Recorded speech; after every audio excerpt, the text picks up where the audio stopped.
부천시가 내년 1월 일반동 행정 개편을 앞두고 있는 가운데 입주기관 이전 등을 이유로 당초 계획보다 더 많은 예산이 소요될 전망입니다. 우려의 목소리가 나옵니다. 올해 인천의 고용시장이 지난해보다 소폭 개선된 것으로 나타났습니다. 임시직이나 일용 근로자는 줄어든 반면 사업이나 공공서비스업, 숙박, 음식업 등에서 취업자 수가 늘어났습니다. 김포시가 민간단체 보조금 사업에 대한 감사를 실시합니다. 이번 감사는 회계 부정, 부당 집행, 횡령 등 위반 사항을 집중적으로 살펴볼 예정입니다. 대규모 인명피해를 불러온 산사태는 비가 내릴 때보다 비가 그치고 난 뒤에가 더 위험합니다. 산사태는 어떤 징후가 있고 또 어떻게 대비해야 하는지 살펴보겠습니다.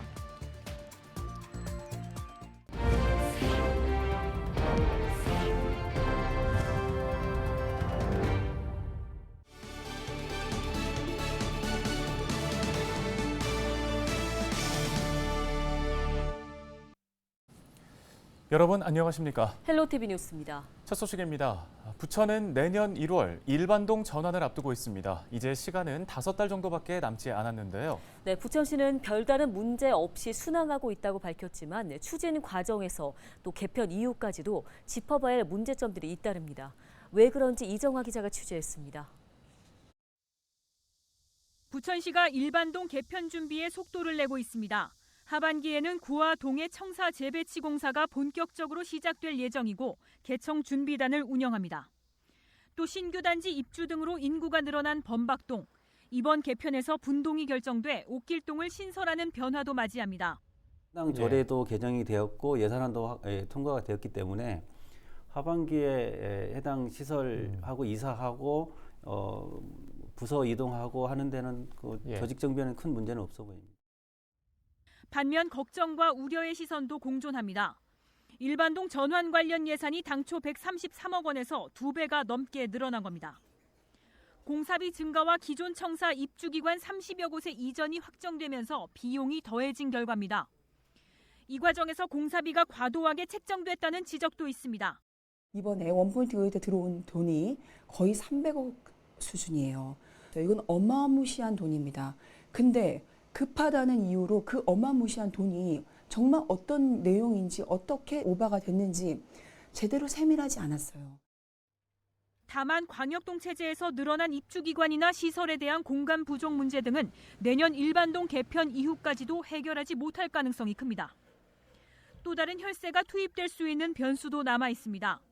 시간도 촉박한데 이미 광역동에서 한 차례 행정 실패, 예산 낭비를 경험했던 만큼 되돌아가는 길은 녹록지 않습니다.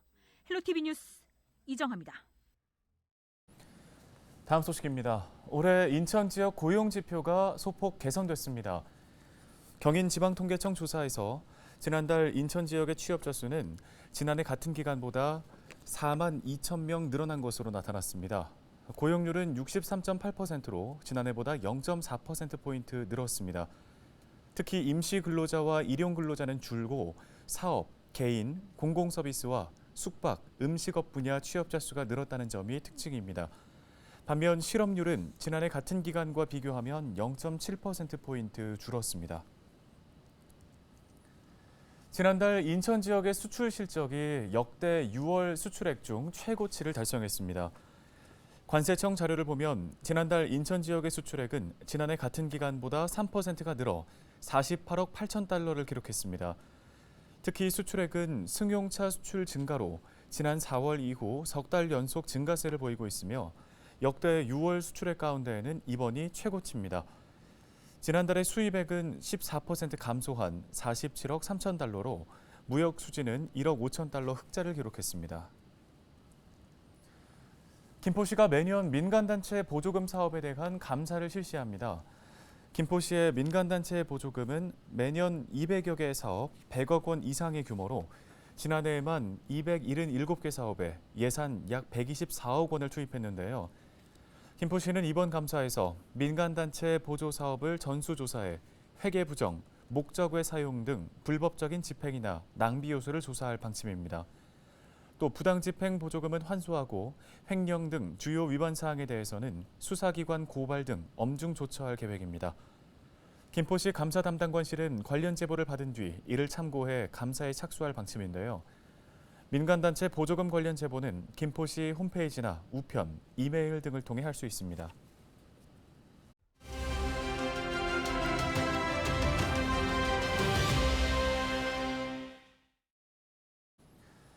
네, 비가 잦아들수록 산사태 발생 위험은 커지는 것으로 확인돼 우려가 제기됩니다. 어떤 징후에 주목해야 하고 또 어떻게 대비해야 하는지 도움 말씀 들어보겠습니다. 네, 우석대학교 소방방재학과 공하성 교수 전화 연결돼 있습니다. 안녕하십니까? 네, 우석대 소방방재학과 공화성입니다. 예, 교수님, 큰 비가 지나간 후에 오히려 산사태 발생 위험이 크다는 것이 지금 얘기가 나오는데요. 실제 왜 그런지 이유가 궁금합니다. 비가 땅속으로 충분히 스며드는데 일반적으로 2, 3일 정도가 소요된다고 합니다. 그러면 집안이 급격히 약해져서 산사태 위험이 더욱더 높아지는 것이죠. 네, 큰 비가 지나갔다고 해서 마음 놓고 있어서는 안 될 것 같습니다. 산사태 발생 징후를 좀 잘 알아둬야 될 것 같은데요. 어떤 현상들에 주목해야 할까요?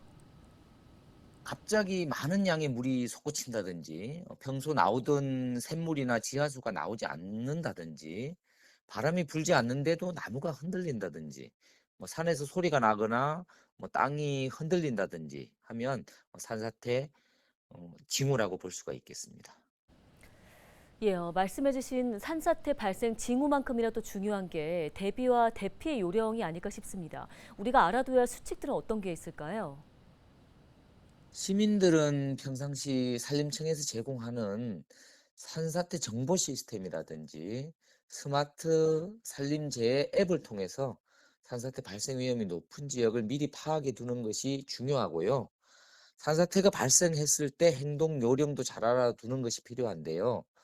산사태는 위에서 아래로 발생되기 때문에 대피할 때는 그 수평 방향에서 가장 가까우면서 높은 곳으로 이동하는 것이 중요하겠습니다. 네, 산사태를 막기 위한 지자체의 노력도 좀 필요해 보입니다. 어떤 대책들을 세워놔야 산사태 피해를 효과적으로 예방할 수 있을까요? 지자체나 정부에서는 이 장기적인 대책이 필요한데요. 아카시아 나무나 사시나무 같은 뿌리가 약한 나무를 피하고 나구송과 같은 뿌리가 깊고 넓게 뻗는 나무를 식재하고요. 또한 나무가 조밀하게 식재되어 있는 경우에는 일부 벌채를 해서 나무의 뿌리가 넓게 뻗도록 이런 대책들을 세워야겠습니다. 네, 알겠습니다. 도움 말씀 여기까지 듣겠습니다. 우석대 소방방재학과 공하성 교수였습니다.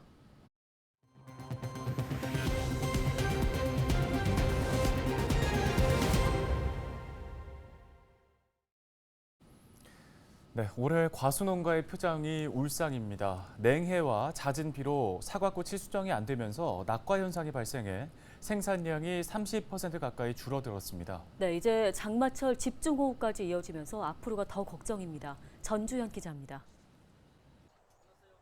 가지는 늘어지고 채 성장하지도 못한 사과들이 바닥에 나뒹굽니다. 지난 주말부터 내린 비와 강한 바람에 떨어진 겁니다. 지난 4월 냉해로 인해 생산량이 30% 정도 감소한 데다 낙과 피해까지 발생했습니다. 엎친 데 덮친 격으로 집중호우 등 기상 악화는 생육 성장의 걸림돌입니다. 장마가 길모래해서 사과가 낙하가 많이 되어지고 사과의 작황이 아주 나쁩니다. 그래서 앞으로 또 이 태풍이 온다 하면 우리 농가로서는 상당한 그런 피해가 오지 않겠나 하는 것을 많이 염려를 하고 있는 그런 실정입니다. 농가 피해를 막기 위해선 미리 대비해야 합니다. 침수 우려가 있는 가수원은 배수로를 수시로 점검해야 합니다. 주변 풀이나 흙을 제거하고 경사지의 경우 부직포 등으로 땅 표면을 덮어주는 것이 좋습니다. 또 고온다습한 장마철엔 각종 병해충 확산이 빨라 방제에 특별히 신경 써야 합니다. 사전에 병해충 약제를 뿌리는 것도 도움이 됩니다. 하지만 약제를 뿌린 후 6시간 이내에 비가 왔다면 비가 그친 뒤 다시 농약을 살포해야 효과가 있습니다. 재해에 대한 대비는 재해 시에 하는 것이 아니고 사전에 하는 것이 매우 중요합니다. 간혹 보면 그 폭우시에 물고 보러 나가고 하시는데 사람의 생명이 더 중요합니다. 그래서 인명사고가 나지 않도록 농업인들은 호우시나 태풍시에는 외출을 삼가해 주시기를 당부드리겠습니다. 태풍과 집중호우가 잦은 시기, 기상이변 등으로 기후 예측이 어려운 만큼 배수로 관리와 병해충 예방 등 철저한 대비를 통해 피해를 최소화하시기 바랍니다. 헬로티비 뉴스 전주현입니다.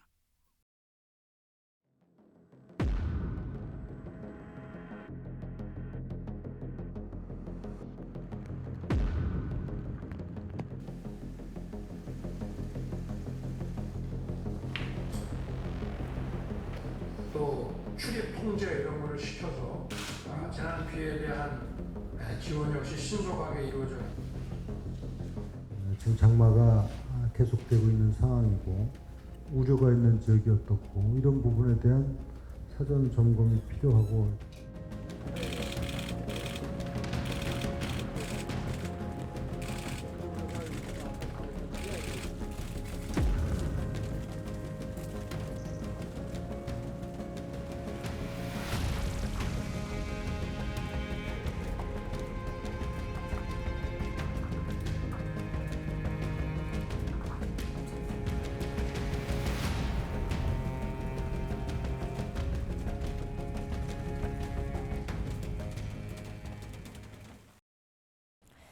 인천에서는 한밤중 술에 취한 상태로 70대 남성이 운전을 하다가 도로 가드레일을 들이받는 사고가 발생했습니다.